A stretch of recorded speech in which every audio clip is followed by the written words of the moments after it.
Comme toute nouvelle ou ancienne personne qui arrive dans le monde des crypto-monnaies, nous avons besoin de conseils pour bien démarrer. Besoin de conseils pour bien comprendre comment marchent les choses. Dans cette vidéo, je vais vous donner 4 conseils que j'ai moi-même appris qui sont très essentiels pour les débutants ou pour toute autre personne qui est dans les crypto-monnaies depuis un certain temps.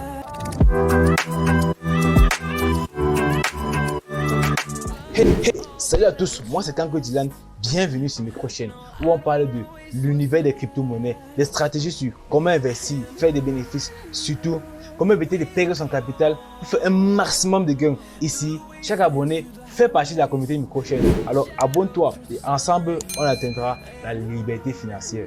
Lorsqu'on arrive dans le monde incroyable des crypto-monnaies, on ne comprend pas ce qui se passe, on ne comprend pas comment marchent les choses, on est un peu perdu et du coup on reçoit un tas de conseils qui sont souvent bons ou souvent mauvais. Alors dans cette vidéo, je vais vous donner quelques conseils qui sont très essentiels. Avec l'expérience que j'ai eue, je trouve que ces conseils sont mieux adaptés aux nouvelles personnes qui arrivent dans le marché des crypto-monnaies. Alors en numéro 1, on n'achète pas une crypto-monnaie parce qu'une autre personne a acheté une crypto-monnaie.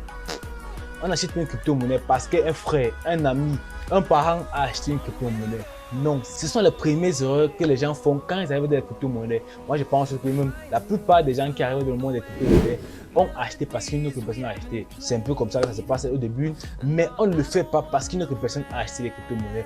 Par exemple, dans mes vidéos où je parle du top 5 des crypto-monnaies à voir que je détaille en top 1, top 2, top 3, top 4, nous sommes actuellement au top 3. Dans la semaine prochaine, après la vidéo, si je sortirai le top 4, je vous montre comment on étudie un projet, quels sont les points essentiels pour étudier un projet, comment faire pour payer une crypto-monnaie. Et dans cette vidéo-là, je décortique les différentes crypto-monnaies qui sont peut-être essentielles sur un point ou tel point et pourquoi il faut l'acheter. Alors, je ne vous demande pas de lâcher dans cette vidéo. Je vous montre comment étudier une crypto-monnaie.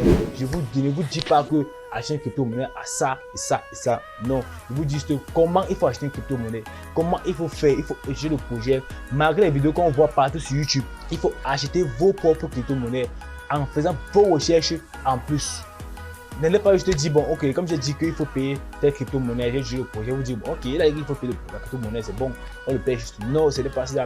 Vous devez prendre ce que j'ai dit, acheter pour vous dessus et être sûr quand vous payez votre crypto-monnaie et avoir une stratégie lorsque vous achetez une crypto-monnaie. Ça, c'est pour le 1.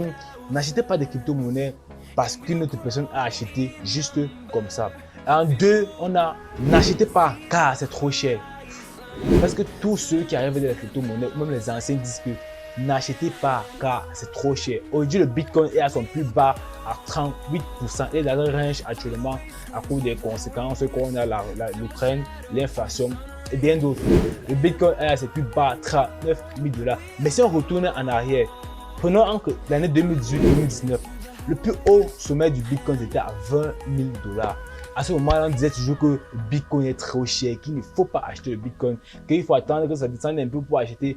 Actuellement, ceux qui avaient acheté à 20 000, on considère qu'ils auraient fait un meilleur coup. Mais dans les années 2018-2019, c'était trop cher.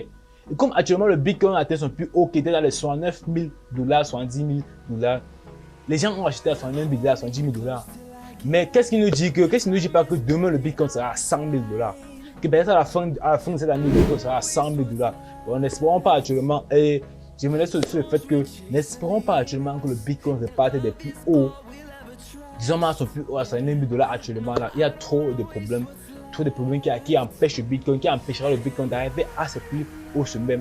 Aujourd'hui, c'est une petite parenthèse pour vous mettre un peu à l'actualité ce qui se passe actuellement. Bon, c'est un peu ça. Si vous payez aujourd'hui peut-être à 69 000 $ ou à 38 000 $, que c'est trop cher par rapport à hier. Demain, ça pourrait être plus cher que ça. Ça pourrait être à 100 000 $, ça pourrait être à 150 000 $. C'est un peu ça. Donc, les conseils de dire que n'achetez pas, c'est trop cher. N'achetez pas encore, c'est trop cher. Ne valent pas, non, ne sont pas très valables. Bon, il peut avoir raison, mais c'est peut-être très valable.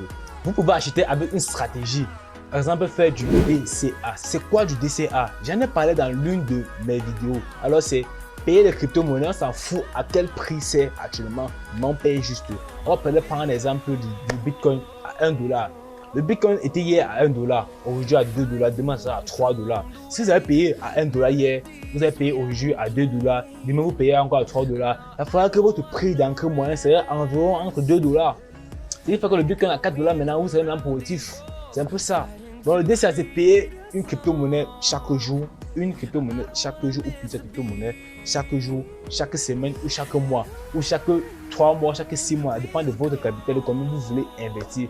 Et ça serait très essentiel car ça va lisser votre prix d'entrée. Vous aurez un prix moyen d'entrée, vous n'êtes pas payé au plus haut ou au plus bas. Mais si vous payez au plus haut ou au plus bas, en payant aussi dans les tranches, il faudra que votre prix se situera peut-être au milieu. Et c'est là que vous aurez des bénéfices, c'est pour vous sera des bénéfices. C'est un peu ça la technique DCA.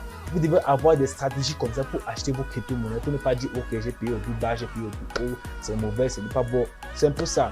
Et troisième conseil, nous avons diversifier votre portefeuille. Diversifier votre portefeuille. Il est très important de faire cela. Vous ne devez pas investir votre capital dans une seule crypto-monnaie. C'est un très grand risque que vous prenez. Vous ne devez pas juste investir votre argent seulement dans le Bitcoin, seulement dans l'Ethereum, dans le Cardano, dans le Solana, ou bien il faut diversifier votre portefeuille. Alors, l'avantage, c'est quoi? C'est que si vous investissez sur, par exemple, 2 crypto-monnaies, l'Ethereum et le Bitcoin, et que demain, l'Ethereum perd de la valeur, le Bitcoin ne suit pas l'Ethereum, vous aurez l'avantage à ce que le Bitcoin garde au moins une partie de votre argent. Alors, si vous investissez, si peut-être ça ne passe pareil avec le Bitcoin, parce qu'il faut savoir qu'on a plusieurs cycles de marché, les altcoins et le Bitcoin. Alors, c'est dans les moments comme ça que les altcoins prennent de la valeur, le Bitcoin perd de la valeur. Dans les moments que le Bitcoin prend de la valeur, les altcoins perdent de la valeur. Alors, il faut aussi savoir ce cycle de marché. C'est pour ça et même si vous ne savez pas ce cycle de marché, vous devez investir votre argent dans plusieurs crypto-monnaies, Cardano, Solana, Bitcoin, Ethereum. C'est vrai que les gens préfèrent investir dans le Bitcoin et l'Ethereum parce qu'ils sont les premiers et ils sont plus sûrs. On va le dire, on ne doit pas le dire, on n'a pas le conseil de faire autrement.